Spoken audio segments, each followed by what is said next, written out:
The stage was set, bright lights, an eager audience, and a late-night talk show host known for his sharp wit and borderline condescending humor.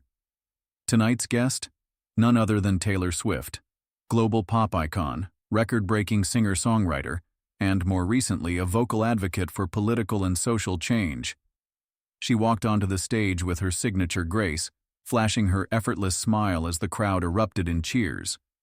Dressed in a sleek yet understated outfit, she exuded confidence. Not just the kind of confidence that comes from selling out stadiums, but the kind that comes from knowing who you are. But the host? Oh, he had an agenda. From the moment she sat down, the playful banter began. A few light-hearted jokes about her music, her fans, even her cats.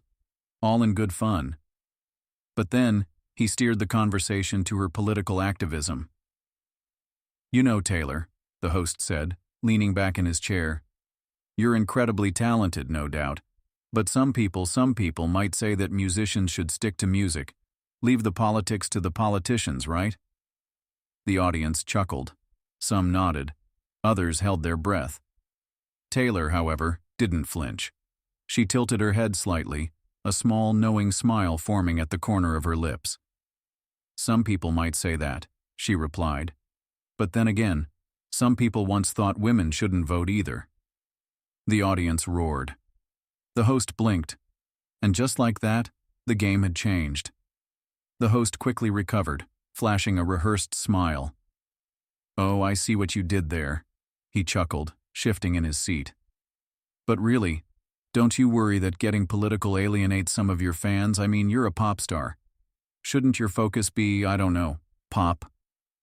Taylor crossed her legs and leaned forward slightly, as if about to share a secret. "Well," she said, "that's an interesting point. But here's the thing. If I wanted to avoid controversy and just stick to pop, I'd be performing in the 1950s." Laughter erupted. The host's smirk faltered for just a second. "But we're not in the 1950s, Taylor continued, her voice smooth but sharp. "We live in a time where women have a platform, and when you have millions of people listening, staying silent about things that matter isn't an option. It's a choice, and not a particularly brave one." The applause grew louder. The host raised his eyebrows, as if considering his next move carefully. "But surely," he pressed, "you understand that when celebrities get political, it can come off as, how do I put this, self-important." Taylor let out a soft laugh, shaking her head. "That's funny," she said, "because when men in Hollywood talk about politics, they're called thoughtful and engaged. When women do it, we're called self-important." Boom. The host opened his mouth, but nothing came out. Taylor Swift, 2. Talk show host, 0. By this point, the audience was on Taylor's side. What had started as a seemingly casual discussion had now turned into something bigger. The host, once holding all the power, now found himself grasping for control. "So," he said, forcing a chuckle, "you really think your influence can change people's minds?"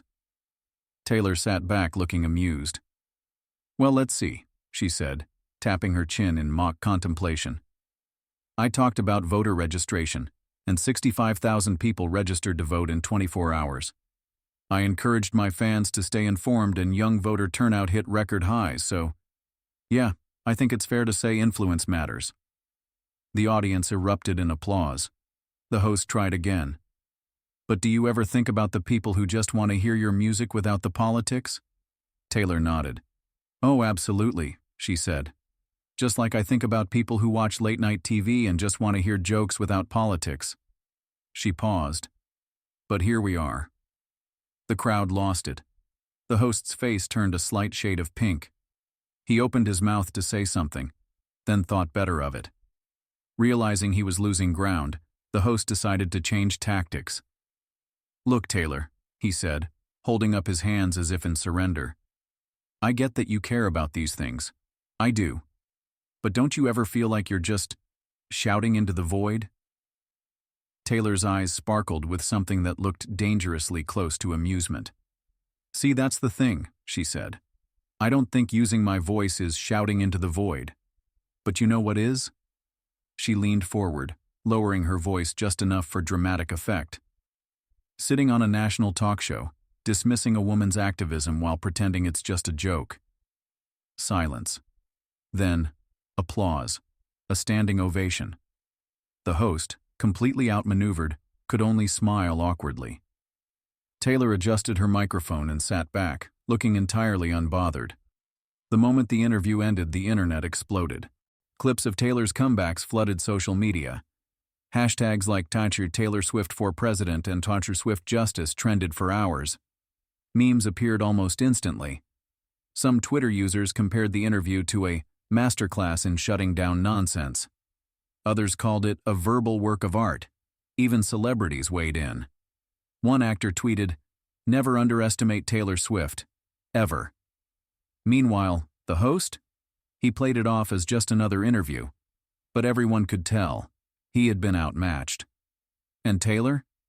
She just kept doing what she always did, turning criticism into fuel and speaking up when it mattered. Days after the interview, a reporter asked Taylor about it in a separate interview. "Do you regret going toe-to-toe with him?" they asked. Taylor smiled. "Not at all," she said. "Women are expected to be polite, expected to laugh it off, but sometimes you have to stand your ground." She paused. "And besides, if I didn't say something, who would?" This wasn't just about a talk show moment. It was about something bigger. It was about every woman who had ever been told to stay in her lane. Every person whose voice had been dismissed as unnecessary. Taylor Swift didn't just clap back. She set the record straight. And the world was listening. As the dust settled, the impact remained. The clip was replayed, analyzed, celebrated. But in the end, it boiled down to one simple truth. Taylor Swift didn't back down. Not when she was mocked. Not when she was underestimated. Not when she was told to be quiet. And that's why her voice mattered. That's why it always will.